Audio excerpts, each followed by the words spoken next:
ఒకసారి చూడండి, ఇది ఉత్తర వాయువ్యము. మనం గతంలో వచ్చినప్పుడు దీనికి స్ట్రైట్ గానే వాళ్ళు కాంపౌండ్ వాల్ పెట్టారు. ఈ ఉత్తర వాయువ్యంలో కాంపౌండ్ వాళ్ళకు ఈ లిఫ్ట్ గానీ మెట్లు గానీ ఏదైనా సరే ఇట్లా వచ్చినప్పుడు ఈ మధ్యలో కూడా ఈ గ్యాప్ అనేది కంటిన్యూ ప్యారలల్ గా ఉండాలి. అంటే ఇక్కడ పడమర వాయువ్యం నుంచి తూర్పు ఈశాన్యం దాకా ఈ గ్యాప్ కంపల్సరీ మెయింటైన్ చేయాలి. ఇంకో విషయం ఏంటంటే ఎప్పుడు కానీ పడమర దక్షిణ కాంపౌండ్ వాల్ పెట్టి తర్వాత నార్త్ ఈస్ట్ పెట్టినప్పుడు పని కూడా సజావుగా సాగుతూ ఉంటది. వీళ్ళకు అదే అడ్వైజ్ చేయడం జరిగింది. మీరు వచ్చిపోయిన తర్వాతనే ఈ గ్యాప్ అనేది మెయింటైన్ చేసినాం అనమాట. అక్కడ విజిట్ చేయకోకుండా ఉండింటే మేము అలాగనే ప్యారల్ గానే లిఫ్ట్ కానిచ్చి అలాగే కట్టేస్తుంటాం. దానివల్ల ఏమైందంటే లీగల్ ప్రాబ్లమ్స్ అవన్నీ మెంటల్ టెన్షన్ అది అవుతా ఉంటాయి. చూడండి ప్రేక్షకులారా, ఉత్తర వాయువ్యంలో కంపల్సరీగా అది ఏ విధమైన నిర్మాణమైనా సరే ఈ గ్యాప్ కంపల్సరీ మెయింటైన్ చేయాలి. ఈ ఎల్ షేప్ కంటిన్యూ ఇట్లా రావాలి.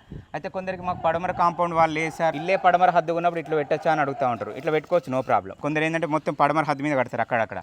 మరి ఇక్కడ మనం ఇల్లు కంటుకుంటుంది కాబట్టి ఇది ఇల్లు కంటుకొని ఉంటే దోషం ఏం లేదు. ఈ గ్యాప్ ఉండాలి. ఉత్తరం కాంపౌండ్ వాళ్ళకున్న మనం కట్టిన ఇది ఇల్లు అయినా సరే, మెట్లైనా సరే, లిఫ్ట్ అయినా ఈ రెండింటి మధ్యలో ఈ గ్యాప్ మెయింటైన్ చేయాలి. అంటే ఈ ఉత్తర వాయువ్యంలో కంప్లీట్ ఓపెన్ టు స్కై ఉండేటట్టుగా ఉండాలి. ఇది కంటిన్యూ ఉండడం అనేది ఫస్ట్ ప్రియారిటీ. లేదు ఇది లేదు అనుకున్నప్పుడు ఇట్లా పెట్టుకున్న ఇబ్బంది ఉండదు. ఫ్రెండ్స్, మీరు కూడా ఈ విధంగా కులమతాలకు అతీతంగా అది ఏ కమ్యూనిటీ అయినా సరే, క్రిస్టియన్ అయినా, హిందూ అయినా, ముస్లిం అయినా సరే, నేచర్కి సంబంధించి 5 ఎలిమెంట్స్ అనే కనెక్టివిటీ కనుక మనం ఏర్పాటు చేసుకొని దానికి అనుకూలంగా ఇంటి నిర్మాణం చేసుకుంటే 100% రిజల్ట్ ఉంటుంది. ఎలాంటి సందేహం అవసరం లేదు. ఇట్లా ప్రాక్టికల్ ఎవిడెన్స్ సో మెనీ ఉన్నాయి. కాబట్టి మీరంతా వాస్తుని నమ్మి ఆచరించి బాగుపడాలని నేను మనస్ఫూర్తిగా కోరుకుంటున్నా. Thank you.